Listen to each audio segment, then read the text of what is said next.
नमस्कार सबैजनालाई। वर्षायाम सुरु भएसँगै चट्याङको पनि समस्या झेल्नु परेको छ र खास गरी विद्युतीय उपकरणहरूमा चट्याङले धेरै नै क्षति पुर्याउने गर्दछ र मानवीय क्षतिसम्म हुने हुनाले चट्याङबाट बच्न अर्थिङ गर्नुपर्ने हुन्छ।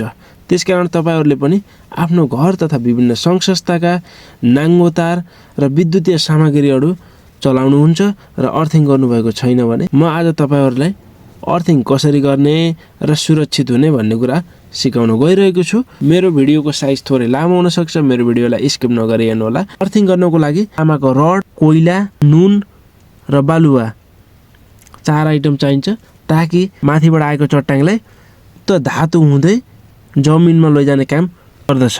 6 फुटको रडलाई यहाँ देख्न सक्नुहुन्छ 3 फुट हामीले खनेका छौँ, 3 फुटको खाल्टो खनेका छौँ र बाँकी 3 फुटलाई चाहिँ हामीले घनले ठोकेर तल गाडेका छौँ।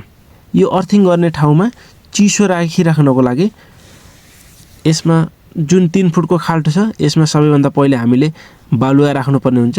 यहाँ मैले बालुवा राखिसकेँ, देख्नुभयो। तपाईहरूले पनि बालुवा राख्नु होला।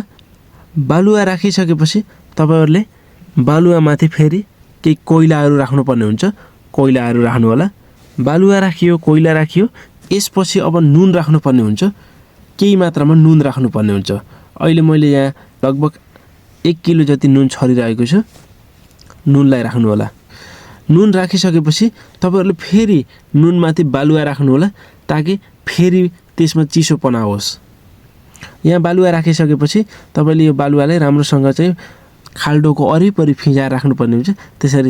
त्यसैले मैले यहाँ एउटा घनले चाहिँ फिँजाइरहेको छु, तपाईँहरूले पनि फिँजाउनु होला। यसपछि यहाँ एउटा मेन कुरा के हो भने जुन अर्थिङ गरेको भाग हुन्छ त्यो चाहिँ चिसो हुनुपर्ने हुन्छ जुनसुकै मौसममा पनि, ताकि उक्त चट्याङ परेको जुन चट्याङ माथिबाट आएको हुन्छ तार हुँदै तामाको धातुबाट तल पुग्नुपर्ने हुन्छ। यसको लागि चाहिँ चिसो हुनुपर्छ।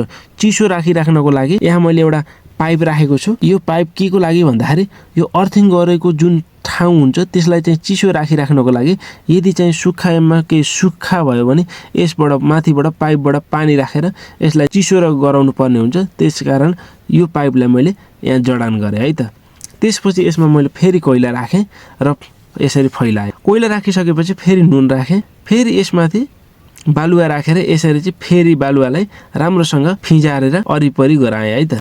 अब यति गरिसकेपछि तपाईँको भित्रको प्रोसेस जुन अर्थिङमा हुनुपर्ने प्रोसेस सकिएको छ र त्यसपछि अब बस जुन पहिले खनेको माटो थियो त्यो माटोलाई चाहिँ यसरी म खाल्डोलाई पुर्न गइरहेको छु। यो माथि तपाईँले देख्न सक्नुहुन्छ जुन पाइप, यसबाट तपाईँहरूले चिसो राखिराख्नको लागि माथिबाट पानी राख्न पनि सक्नुहुन्छ ताकि त्यो अर्थिङ गरेको ठाउँ चिसो हुन्छ, यसकारण सुरक्षित हुन्छ। अब यहाँ हजुरले देख्न सक्नुहुन्छ हाम्रो यो लिफ्टिङ खानेपानीको जुन बक्स थियो, क्यापासिटर मोटर चलाउने बक्स छ, एमसिबी सबै चाहिँ यसमा छ। यसमा चाहिँ पट चट्याङले हानेर बिगारिरहेको थियो। यसैको लागि चाहिँ अहिले हामीले अर्थिङ गर्न गएका छौँ। अर्थिङको सिग्नल यस्तो रहेको छ, जुन बाहिर गरेको अर्थिङको तार मैले यहाँ जोडेँ।